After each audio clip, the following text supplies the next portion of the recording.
முக்கியமான கடிதம் வெளியாகி இருக்கிறது. ஒரு ரகசிய கடிதம். அதாவது இந்த வார்ல நீங்க எடுத்துக்கிட்டீங்கன்னா ஹமாஸ் அழிக்கணும், ஹமாஸ் பிராந்தியத்துக்கே பெரிய சாபக்கேடு, ஹமாஸ்னால எங்களுக்கு நிம்மதி இல்லை, ஹமாஸ்னால தான் எல்லா பிரச்சனையும் என்று கூவிக்கொண்டிருக்கக்கூடிய பெஞ்சமின் நெதன்யாகு இஸ்ரேலுடைய பிரதமர், அவருக்கு பக்கபலமாக ஊதுகுழலாக இருக்கக்கூடிய அமெரிக்க தற்போதைய ஜனாதிபதியாக இருக்கலாம், அமெரிக்காவினுடைய அரசாங்கமாக இருக்கலாம், அத்தனை பேருக்கும் செருப்படியாக இந்த கடிதம் வெளியாகி இருக்கிறது.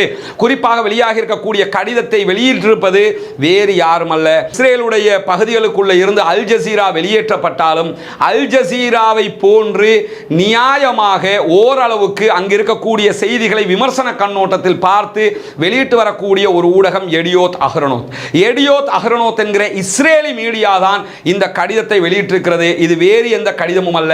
2018ஆம் ஆண்டு, ரொம்ப தொலைவெல்லாம் கிடையாது, 2018 இஸ்ரேலுடைய அப்போதைய பிரதமராகவும் இருந்த பெஞ்சமின் நெதன்யாகு கத்தாருடைய மன்னருக்கு எழுதிய கடிதம். அந்த கடிதத்தில் அந்தால் என்ன எழுதுறாருன்னு கேட்டா, நீங்கள் ஹமாஸினுடைய அரசாங்கத்திற்கு, ஹமாஸுக்கு மாதா மாதம் 30 மில்லியன் யூஎஸ் டாலர்களை கொடுக்க வேண்டும்.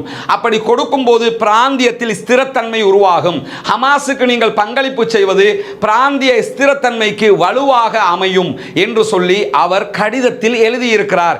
இன்னைக்கு ஹமாஸ் அழிக்கணும், பிராந்தியத்துக்கு ஹமாஸ் சாபக்கேடு, ஸ்திரத்தன்மையை இல்லாமலாக்குது, பிராந்தியத்தில் எல்லா பிரச்சனைக்கும் ஹமாஸ் தான் காரணம் என்று கொக்கரிக்கிற இதே நெதன்யாகு அன்னைக்கு என்ன கடிதம் எழுதியிருக்கிறார்னு கேட்டா, நீங்க ஹமாஸுக்கு காசு கொடுங்க, அதுதான் இந்த பகுதிகளில் சமாதானத்தை உண்டாக்கும், நிம்மதியை உண்டாக்கும் என்று ரொம்ப தொலைவெல்லாம் இல்லைங்க. 2024 உட்கார்ந்துகிட்டு இருக்கோம், 2018 தான் அந்த கடிதம் அனுப்பியிருக்கிறார். 6 ஆண்டுகளுக்கு முன்பு தான் கடிதம் அனுப்பியிருக்கிறாரு. இந்த கடிதம் தான் தற்போது வெளியாகி இருக்கிறது.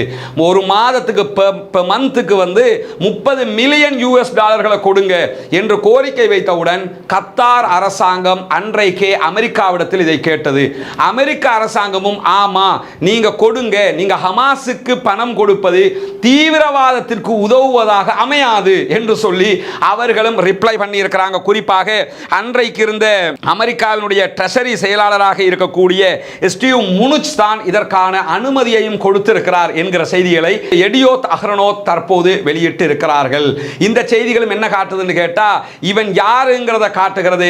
ஹமாஸ் பயங்கரவாத அமைப்பும் அல்ல, ஹமாஸுக்கு கத்தார் உதவுவது பயங்கரவாதமும் அல்ல என்பதை திட்டத்தெளிவாக உணர்த்துகிறது. மட்டுமல்லாமல் நமக்கெல்லாம் தெரியும், ஹமாஸினுடைய சுதந்திர போராளிகளுக்குரிய சம்பளத்தை மொத்தமாக வழங்குவதே கத்தார் தான் என்பதை தனி வீடியோவாக ஏற்கனவே நம்ம விவரமாகவே போட்டிருக்கிறோம். அந்த அளவுக்கு கத்தாருடைய உதவிகள், ஒத்தாசைகள் இருந்து கொண்டிருக்கிறது.